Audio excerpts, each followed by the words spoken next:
1, 2, 3, come on.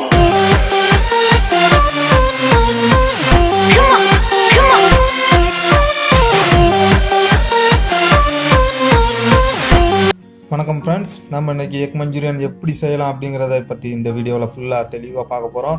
அதுக்கு தேவையான ingredients first வந்து ஒரு பெரிய வெங்காயத்தை எடுத்து சின்ன சின்னதாக கட் பண்ணி வச்சுக்கோங்க. அதுக்கு அடுத்தாப்பில் கொஞ்சம் போல் தேவையான அளவு கருவேப்பிலை, அப்புறம் ஒரு 2 பூண்டு, இதனோட சேர்த்து கொஞ்சம் போல் இஞ்சி கொஞ்சம் திருவி வச்சுக்கோங்க. எக் மஞ்சூரியனுக்கு தேவையான 3 எக்கு, சிறிதளவு உப்பு, சிறிதளவு மிளகையும் சேர்த்துக்குங்க. இந்த 3ஐயும் சேர்த்து நல்லா பீட் பண்ணுங்க.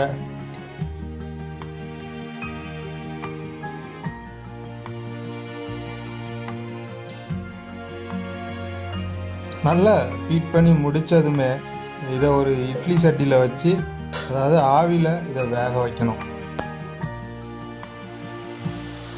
எக்கு வந்து வேகிறதுக்கு 10லேருந்து 15 நிமிஷம் ஆகும். நம்ம அதுக்குள்ளே அடுத்ததை ரெடி பண்ணிடலாம். கொஞ்சம் போல் மைதா மாவு, அதாவது 2 ஸ்பூன் மைதா மாவு, 2 ஸ்பூனு கார்ன்ஃப்ளவர் எடுத்துகிட்டு தேவையான அளவு, அதை வந்து டிசால்வ் ஆகிற அளவுக்கு வாட்டரை ஊற்றி நம்ம கரைச்சி வச்சுக்கலாம்.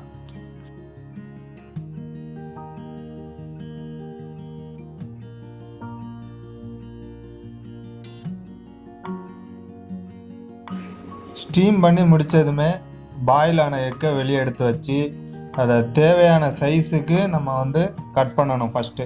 ஸோ அதை கட் பண்ணி முடித்ததுமே நம்ம ஆல்ரெடி ரெடி பண்ணி வச்சுருக்கிற மைதா மாவும் அந்த கார்ன்ஃப்ளவர் கரைசலில் எக்கை வந்து உள்ளே போட்டு பரட்டி எடுத்து வச்சுக்கணும்.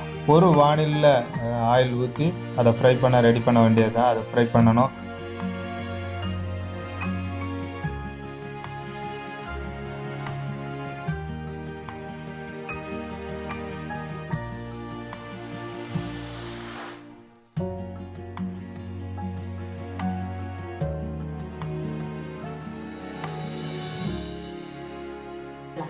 ஃப்ரை பண்ணுற எக்கு நல்ல கோல்டன் கலரில் வந்தோடனே அதை வெளியே எடுத்துடணும். கருக விட்டுறக்கூடாது. ஸோ அந்த பதத்தில் கரெக்டாக எடுக்கணும். அதுக்கு அடுத்தாப்பில் நம்ம வந்து வெங்காயத்தை ஃப்ரை பண்ண ஆரம்பிக்கணும். அதாவது வெங்காயம், மிளகாய், கருவேப்பிலை, அப்புறம் நம்ம திருவி வச்சு இஞ்சி எல்லாத்தையும் போட்டு நல்லா வதக்கணும்.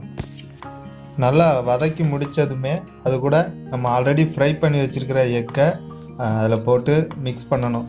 ஸோ ஆல்மோஸ்ட் எண்டுக்கு வந்துட்டோம்.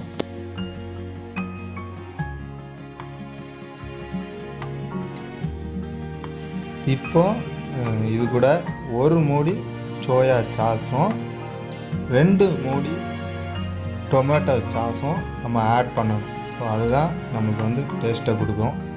ஃபைனல் டச்சே அதுதான். ஸோ மறக்காமல் அதை ஆட் பண்ணுங்கள்.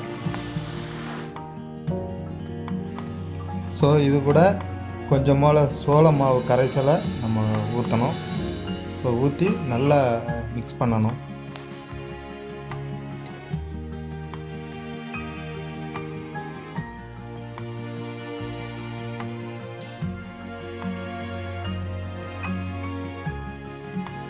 ஸோ இப்போ சுவையான எக் மஞ்சூரியன் ரெடி ஆயிடுச்சு.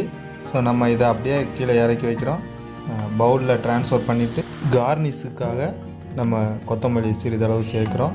ஸோ நாங்கள் சாப்பிட்டு பார்த்தோம், சுட சுட அவ்வளோ டேஸ்ட்டாக இருந்தது. நீங்களும் இதை சமைச்சிட்டு உங்கள் மேலான கருத்துக்களை தெரிவிங்க. நன்றி. மறக்காமல் அப்படியே ரெட் கலர் பட்டனை ப்ரெஸ் பண்ணி சப்ஸ்கிரைப் பண்ணிக்கோங்க. நன்றி.